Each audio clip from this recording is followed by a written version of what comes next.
Hello friends, എൻ്റെ പുതിയൊരു വീഡിയോയ്ക്ക് എല്ലാവർക്കും സ്വാഗതം. ഞാൻ ഇന്നിവിടെ റിവ്യൂ ചെയ്യാൻ പോകുന്നത് ഹോണർ 400 എന്നൊരു പുതിയൊരു മോഡലിനെ കുറിച്ചാണ്. ഈ മോഡൽ മെയ് 28 ശേഷമാണ് മാർക്കറ്റിൽ അവൈലബിൾ ആവുന്നത്. അതുകൊണ്ട് ഇപ്പോൾ ഇതിൻ്റെ പ്രീ ഓർഡർ ക്യാമ്പയിനാണ് നടന്നുകൊണ്ടിരിക്കുന്നത്. നിങ്ങളിപ്പോൾ ഈ മോഡലിൽ പ്രീ ബുക്കിംഗ് ചെയ്യുകയാണെങ്കിൽ ഹോണർ കുറച്ച് ഗിഫ്റ്റ് നിങ്ങൾക്ക് പ്രൊവൈഡ് ചെയ്യുന്നുണ്ട്. ആ ഗിഫ്റ്റ് എന്താണെന്ന് ഞാനിവിടെ ഡിസ്പ്ലേയിൽ കാണിക്കുന്നുണ്ട് കേട്ടോ, നിങ്ങൾ ജസ്റ്റ് ഒന്ന് നോക്കിക്കോ.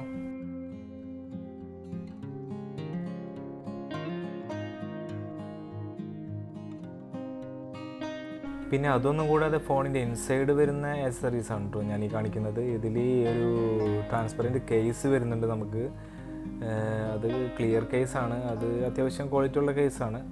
പിന്നെ വരുന്നത് USB കേബിളാണ്, ടൈപ്പ് C കേബിള്. പിന്നെ ഒരു അഡാപ്റ്റർ വരുന്നുണ്ട്, അത് 100 വാട്ടിൻ്റെ ഹോണറിൻ്റെ ഫാസ്റ്റ് ചാർജിൻ്റെ ഒരു അഡാപ്റ്ററാണ്. പിന്നെ ഇതിൽ Android 15 ആൻഡ് മാജിക് OS 9.0 ആണ് യൂസ് ചെയ്തിരിക്കുന്നത്.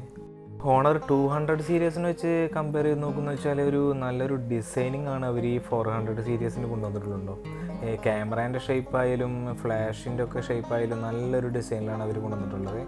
പിന്നെ നിങ്ങൾ ഈ കാണുന്ന കളറ് ഡിസർട്ട് ഗോൾഡ് എന്ന് പറഞ്ഞൊരു കളറാണ്. ഇത് നല്ല ഷൈനിങ് ഉള്ള കളർ തന്നെയാണ്. ഇതും കൂടാതെ 2 കളറും കൂടിയും ഉണ്ട് ഇതിന്. മിഡ് നൈറ്റ് ബ്ലാക്കും ഉണ്ട്, മെറ്റീരിയൽ സിൽവർ എന്ന കളറും ഉണ്ട്. പിന്നെ ഇപ്പോൾ ഇറങ്ങുന്ന എല്ലാ മൊബൈലുകളും പോലെ തന്നെ ചാർജിങ് സ്പോട്ടിൽ തന്നെയാണ് കേട്ടോ ഇതിൻ്റെ ഹെഡ്സെറ്റും സ്പോട്ട് വരുന്നത്. പിന്നെ ഈ ഫോൺ നമുക്ക് റിമോട്ട് കൺട്രോളറായിട്ട് യൂസ് ചെയ്യാവേ. ഈ 200 സീരീസിനെ പോലെ തന്നെ ആ ഫംഗ്ഷനും ഇതിലും അവൈലബിൾ ആണ്. പിന്നെ നമ്മൾ ഈ ഫോൺ ഓൺ ചെയ്യുമ്പോൾ തന്നെ ആഡ് സിം എന്ന് പറഞ്ഞൊരു ഓപ്ഷൻ കൂടി ഇതിൽ കാണാൻ സാധിക്കും. പിന്നെ നമുക്ക് ഇതിൻ്റെ ഡിസ്പ്ലേ സൈസ് വരുന്നത് 6.55 ഇഞ്ച് AMOLED സ്ക്രീനാണ്. 120 Hz ആണ് ഇതിൻ്റെ റീഫ്രഷ് റേറ്റ്. ഇതിൻ്റെ തിക്നെസ് വരുന്നത് 7.3 mm ആണ്. 184 ഗ്രാമാണ് ഇതിൻ്റെ വെയിറ്റ്. പിന്നെ അതിൻ്റെ ഫിംഗർ പ്രിൻ്റ് ഒക്കെ ഇതിൻ്റെ ഡിസ്പ്ലേയിൽ തന്നെയാണ് കേട്ടോ. പിന്നെ ഇത് സെറ്റിങ്സ് ഓപ്പൺ ചെയ്തിട്ട് എബൌട്ട് ഫോൺ എന്നൊരു ഓപ്ഷൻ ഉണ്ട്. അപ്പോൾ അതിൽ തന്നെ കാണാൻ സാധിക്കും ഇതിൻ്റെ സ്നാപ്ഡ്രാഗൺ 7th Generation 3 ചിപ്സെറ്റാണ് യൂസ് ചെയ്തിരിക്കുന്നത്. പിന്നെ ഇതിൻ്റെ പ്രോസസ്സർ 2.63 GHz ഒക്ടോകോറാണ്. ക്യാമറേൻ്റെ ഓപ്ഷൻ നോക്കുന്നത് വെച്ചാൽ ഇതിലെല്ലാ മോഡും ഒരുവിധം ഉണ്ട് കേട്ടോ. പ്രോ മോഡായാലും നൈറ്റ് വിഷൻ ആയാലും പോർട്രേറ്റ് മോഡായാലും പിന്നെ സൂപ്പർ മാക്രോ ആയാലും എല്ലാതും ഇതിൽ ഓപ്ഷനുണ്ട്. പിന്നെ ഇതിൽ മെയിനായിട്ട് പറയുന്നത് വെച്ചാൽ 200 MP പ്ലസ് 12 MP AI ക്യാമറയാണ് ഇതിൽ യൂസ് ചെയ്തിരിക്കുന്നത്. പിന്നെ AI ക്രിയേറ്റീവ് എഡിറ്റർ എന്നൊരു ഓപ്ഷനും കൂടി ഇതിലുണ്ട്.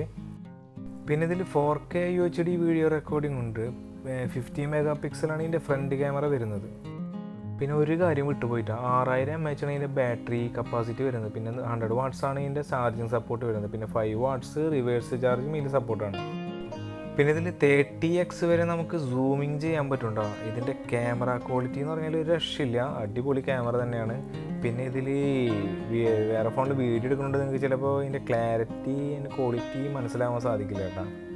ഇത് ഡയറക്റ്റ് യൂസ് ചെയ്യുന്ന ആൾക്കാർക്ക് മനസ്സിലാവാൻ പറ്റും ഇതിൻ്റെ എങ്ങനെയായിരിക്കും ക്യാമറ ക്വാളിറ്റി അല്ലാതെ. അപ്പോൾ എനിക്കറിയാവുന്ന ഒരുവിധം കാര്യങ്ങൾ ഞാൻ നിങ്ങൾക്ക് ഷെയർ ചെയ്തിട്ടുണ്ട്. വീഡിയോ ഒന്ന് ഇഷ്ടപ്പെട്ടാലൊന്ന് ലൈക്ക് ആൻഡ് ഷെയർ ചെയ്യണേ.